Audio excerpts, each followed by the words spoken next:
कपड़े धोने वाली बहू। शादी के पहले से ही विभा को कपड़े धोने का बड़ा शौक था।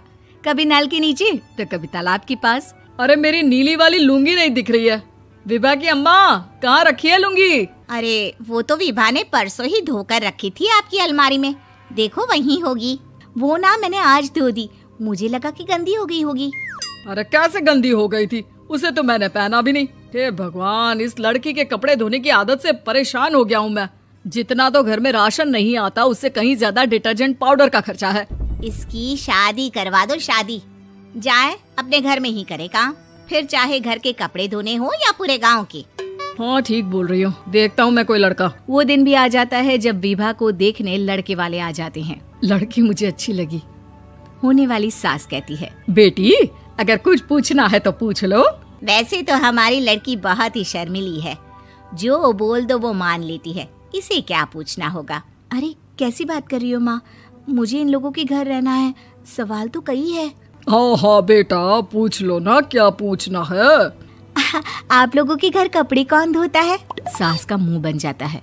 देखो, अगर तुम ये कहना चाहती हो कि तुम्हें कपड़े धोने नहीं आते तो सुन लो, कपड़े मैं ही धोती हूँ, लेकिन तुम्हारे आ जाने के बाद मैं रुमाल तक नहीं धोऊंगी। अरे चुप रहना भाग्यवान, बहू बेचारी घर आई नहीं, उसे डराना शुरू कर दिया। वो क्या है ना बिटिया, अभी तक तो ये कल्लू की माँ ही धोती थी, लेकिन अब तुम्हारे पापा तो दहेज में वॉशिंग मशीन देंगे ही।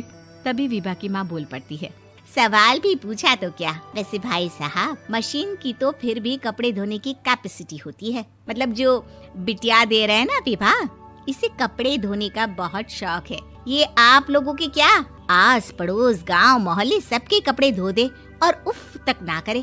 बाहर देखा नहीं आपने कितने कपड़े सूख रहे हैं, सब हमारी बिटिया ने ही तो धोए हैं। बस भी करो ना माँ, शर्म आ रही इतनी तारीफ सुनकर।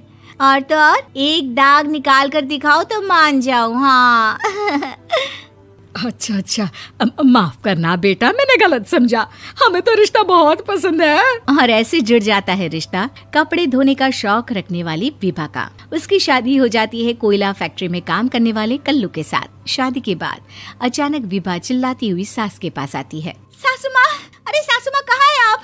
ये तो धोखा है, धोखा दिया आप लोगों ने मुझे। इसे ससुर के चक्कर के बारे में पता चल गया। अरे तो उसमें तुझे क्यों धोखा मिला है? अरे नल में पानी नहीं आता, कपड़े कैसे कब धुलेंगे? अच्छा अच्छा, तू पानी नहीं आ रहा उसकी बात कर रही है। तो आपने क्या सोचा? कुछ नहीं।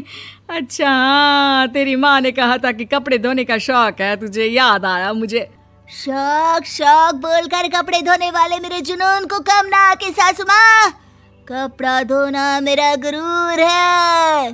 तभी पति भी वहाँ आ जाता है। अभी अभी मैंने इसे सनी देओल की फिल्म दिखाई है, उसी के डायलॉग मार रही है माँ। अच्छा सुन, साफ साफ बता रही हूँ, पानी सुबह 4 से 6 और शाम को 10 से 12 आता है, समझी? विभा टाइमिंग सुनकर हैरान हो जाती है। ये क्या भूतों का मोहल्ला है? सुबह 4 बजे उठकर कौन कपड़े धोता है? 4 बजे टंकी में पानी जाता है, फिर सारा दिन धोना ना, किसने मना किया? अरे कैसी बात कर रही हैं? 200 लीटर की टंकी में कितने कपड़े धो लूंगी मैं, सुबह ही उठ जाऊंगी मैं। अब क्या था, विभा सुबह 4 से लेकर रात के 12 बजे तक कपड़े ही धोती रहती। एक रोज सास पड़ोस से निकलकर कहीं जा रही होती है कि साथ वाली कहती है, हाँ कल्लू की माँ, जरा ये बताओ कि 2 साड़ी है, 2 ब्लाउज और एक पेटीकोट और एक नाड़े वाला लंबा कच्छा। हाँ तो? अरे तो क्या, कितना लोगी धुलाई ये बताओ। धोबन दिख रहे हैं हम क्या? हमारे पति सरकारी नौकरी से अभी अभी रिटायर हुए हैं और बेटा सुपरवाइजर है कोयला फैक्ट्री में। धोबन समझ रखा है हमें। हाय रे कल्लू की अम्मा, माफ कर दो, वो तो मोहल्ले में यही सब बता रहे थे कि तुमने बहू को कपड़ा धुलवाने के काम में लगा दिया है। सास को पड़ोसन की बात सुनकर गुस्सा आ जाता है। वो घर पहुंचती है जहां घर के बाहर ही इतने सारे कपड़े सूख रहे होते हैं जितने कि किसी धोबन के घर पर। अरे ओ कल्लू की दुल्हन, बाहर निकल। माँ जी यहीं आ जाओ, बाथरूम में चादर धो रहे हैं हम। अरे अभी हम धोते हैं, तुमको बाहर निकलो। ये आस पड़ोस वाले बोल रहे हैं कि हम बहू से कपड़े धुलवा धुलवा कर उसे कपड़ा धोने वाली बना दिए हैं। अरे छोड़ो ना माँ जी, किन लोगों की बातों में आती हो? आस पास के लोगों का तो काम ही होता है कि वो किसी तरह सास बहू को लड़ा दे। बहू सारे घर के कपड़े धोती है, ये क्या कम है? बोलिए। सास को भी लग जाता है कि वो बहू का ये सनकीपन नहीं छुड़वा सकती, इससे अच्छा है कि खुद ही चुप हो जाए। एक रोज सास और बहू मंदिर जाते हैं, जहाँ सास की साड़ी वहाँ खड़ी भीख मांगने वाली से मिलती है। माँ जी क्या बात है, आपकी साड़ी उस भिखारन से कितनी मिल रही है ना? हाँ हाँ देखो तो, दोनों की साड़ी मिल रही है। क्या बात है कल्लू की अम्मा, तुम खुद को तो अफसर की बीवी बताती हो और ऐसी सिंपल सी प्लेन साड़ी पहनकर घूमती हो। सिंपल और प्लेन नहीं है ये साड़ी। तो क्या सोने के धागे से फूल बने हैं? कुछ भी सासू माँ, कुछ भी। हाँ बने थे इस साड़ी में सोने के धागे से फूल। मेरे पति लेकर आए थे मद्रास से स्पेशली मेरे लिए 10,000 की।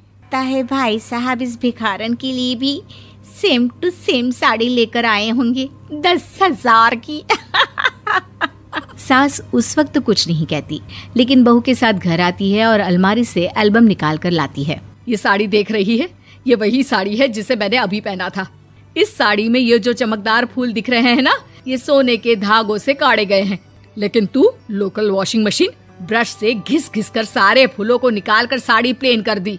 मुझे माफ कर दीजिए सासू माँ। और तो और, जब मैंने तुझे तेरी गलती के लिए कुछ नहीं कहा, लेकिन तूने तो सबके सामने मेरा मजाक ही बना दिया। क्यों? बहू को समझ में आ जाता है कि अब से उसका कपड़े धोना बंद।